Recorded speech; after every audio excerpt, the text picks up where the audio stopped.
All right, then. Let's have a look at what the Frenchman has got to say then, shall we, guys? The best non-limited 6-star gacha operators when starting. Let's see what he's got to say then. Preemptive light, guys. Go check out Dr. P. Let's see the best non-limited 6-star gacha operators then, guys, for when you're starting the game. Because there seems to be a lot of people starting Arknights recently, right? Like, because obviously I make Arknights content. I'm seeing a lot more of it now. And was I on the front end of this new wave of, like, gacha Arknights players, should I say?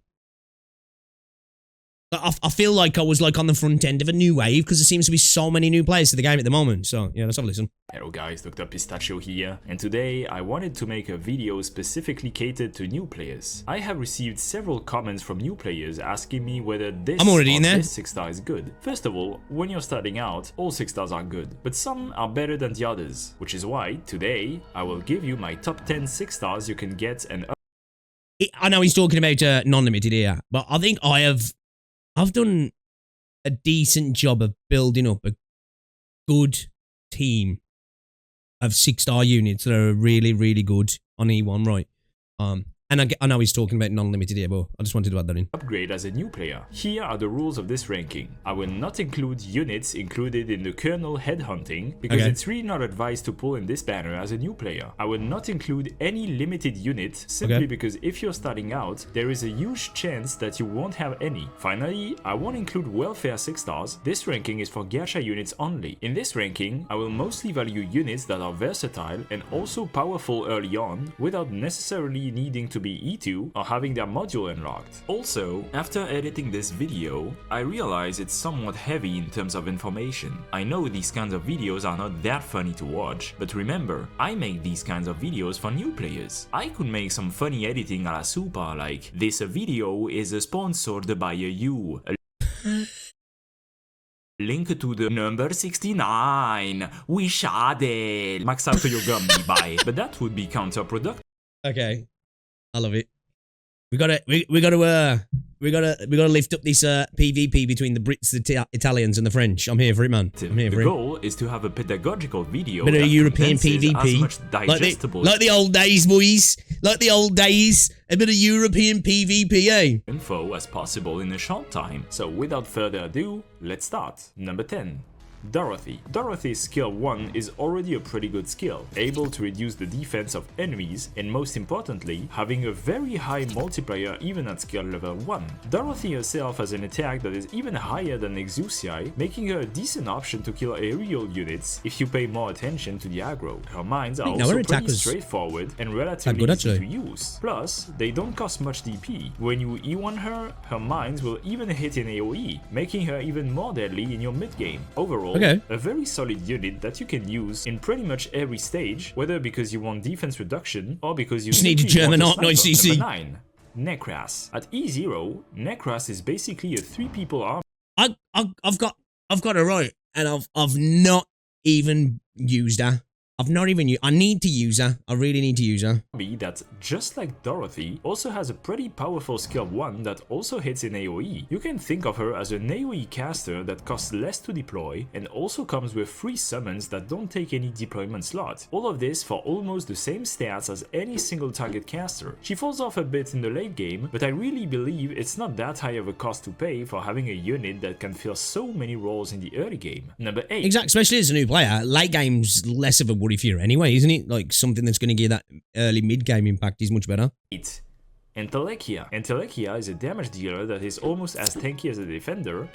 I am starting to become a real appreciator of Antilkia. Don't get me wrong, I've used her in some clutch situations on some stages, right? And especially like with like somebody like you, she's just so much fun.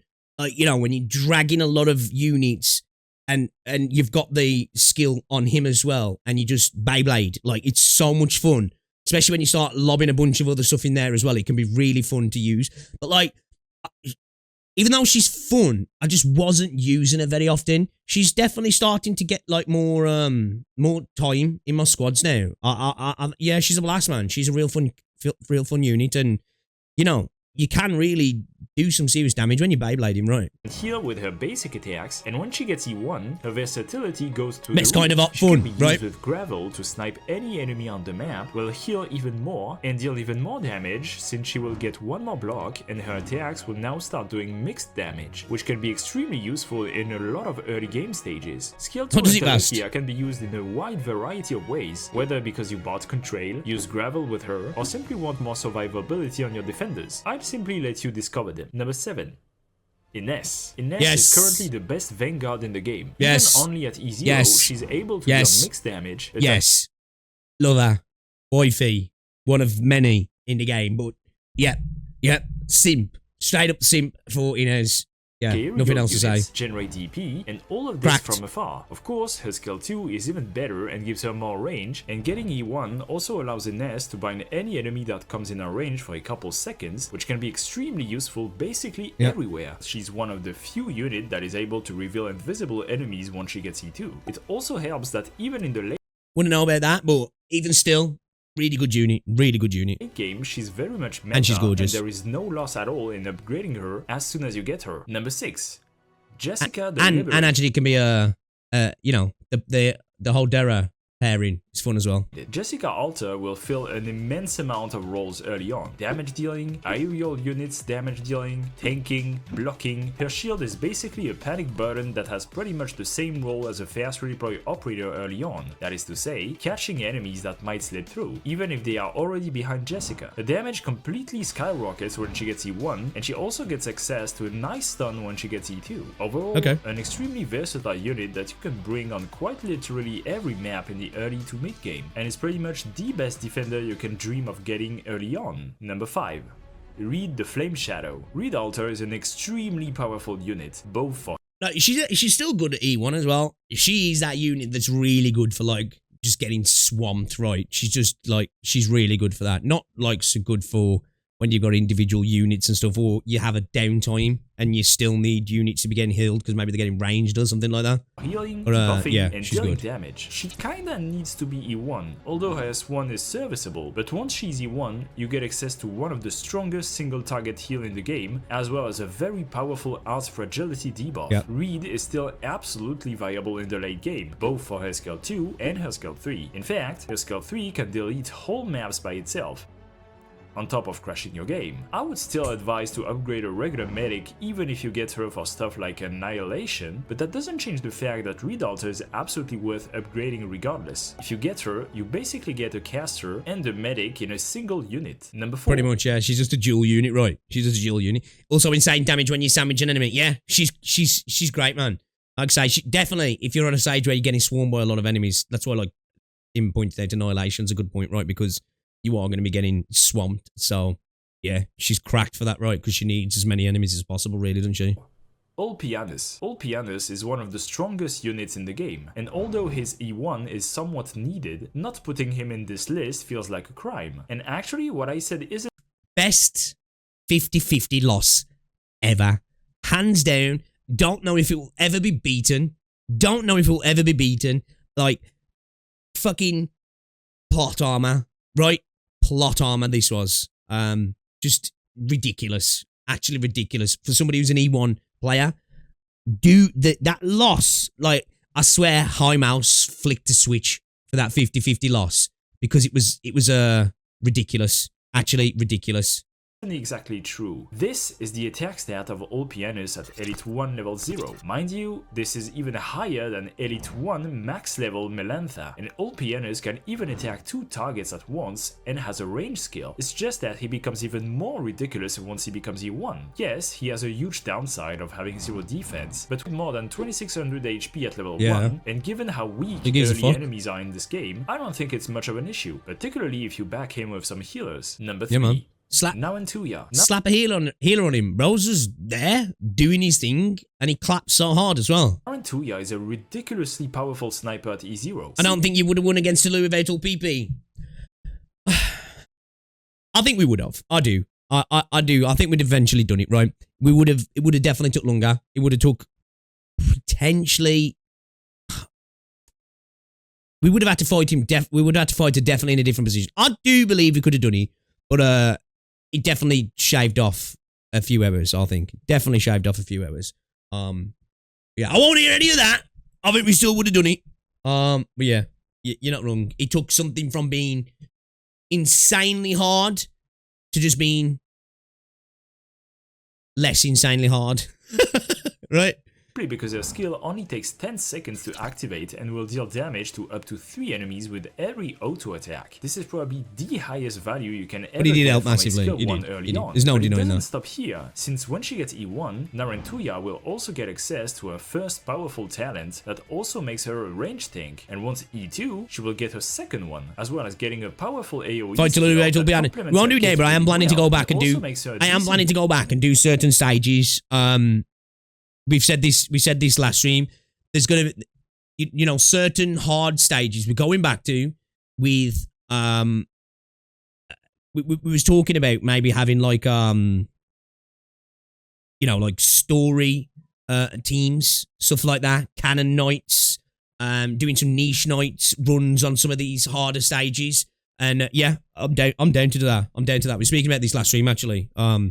Building up some squads, maybe doing a Victoria squad as well, going back and trying to clear some content. Might be hard, but we can try and make something work with that. But yeah, I'm down, man. I'm definitely down. Oscar as well. Number 2, Ascalon. The fact that Ascalon has such a hell powerful stages talent that is already hell stages with niches at E1. That's like, you know, 2/3 complete at E0 is absurd to me. Early on, she will be a slower, a mixed damage dealer, and all of this in AoE. You can deploy her basically everywhere as long as there are no drones, and she becomes absolutely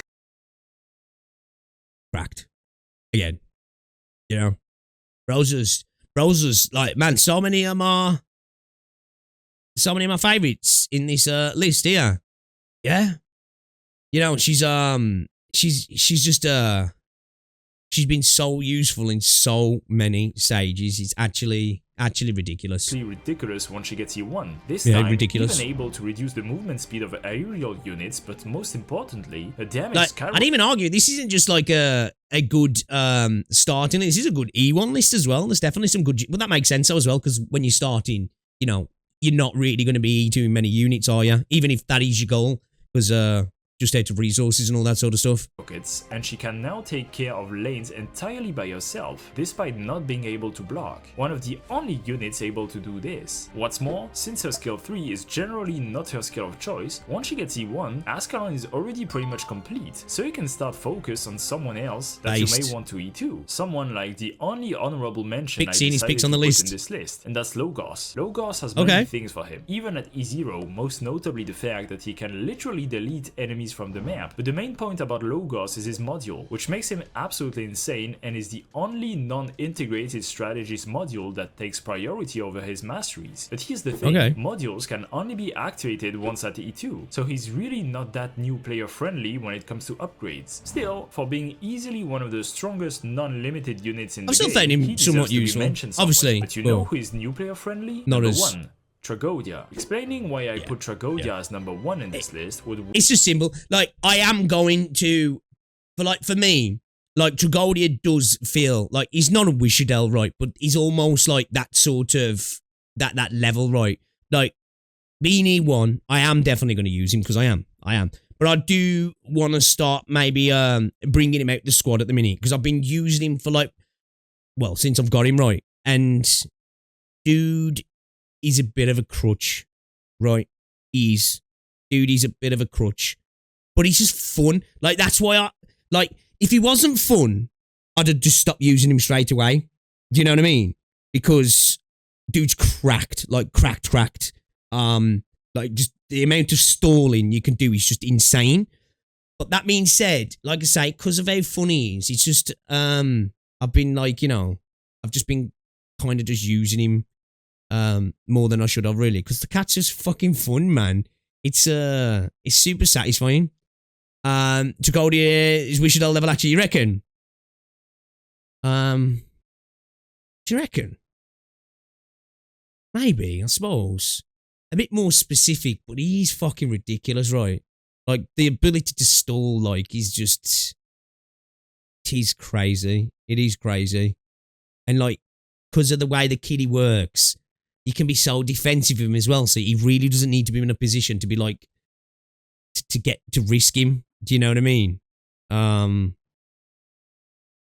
cat is fucking insane. The cat is insane. Yeah, I do. I need to stop using him so much because he has been a bit of a crutch, man. Been relying on too much recently. Well, we're on to an entire essay, so let's try to list all of the points. Elemental damage this early on the Frenchman is absolutely busted? broken, since we are talking about basically fixed damage in the thousands in an early game where most enemies have way less HP than this. And he can even that is one more now to go, he's very versatile. Virtuosa would also be at the very top with Tradia for the same reason. Unfortunately, she's limited, while Tradia isn't. Second reason, when she gets E1, Tradia gets access to the current strongest CC in the game with his second skill, which also allows him to deal his fixed damage in an even wider AoE. Overall, an absolutely monstrous unit that will allow you to roll on pretty much every early content if you manage to get him. Yeah, so there you go, guys. If I had Tradia early, like don't get me wrong, there's content now that's still like there's content in the game that's difficult even when you've got crack squads, right? There is, especially more like certain event content and stuff like that, and CC stuff, of course. Like, but yeah, like if I've had Tradia like early on, you know, I'm talking like chapter 1 through freaking 7. Like even now, dude's cracked, right? Like insanely so. Yeah, those stages would have just been, you know, just been a straight cakewalk, right? Straight cakewalk. For like 99.9%. Even the ones that were considered a little bit more difficult, where maybe it takes you a couple of tries to get the perfect clear, just wouldn't have happened, right? Just wouldn't have happened. Was my top 10 of the best 6-star non-limited gacha. Chapter 14 and 15 bosses have a long list of immunities. Feel free to post your own top 10 in the comments and say whether you agreed with mine or not. Leave a like, subscribe, and see you in the next video. Yeah, great video once again from your boy, guys. Go check out Dr. P, man. Yeah, obviously some of those units I haven't got, but the ones in there that I've got, yeah, I agree with, right? Especially somebody who's E1. Like, if a unit's good for me, it's pretty much good for a starting player, right? It's pretty much good for a starting player because, in a sense, even though I'm at chapter 11 now, well, 12,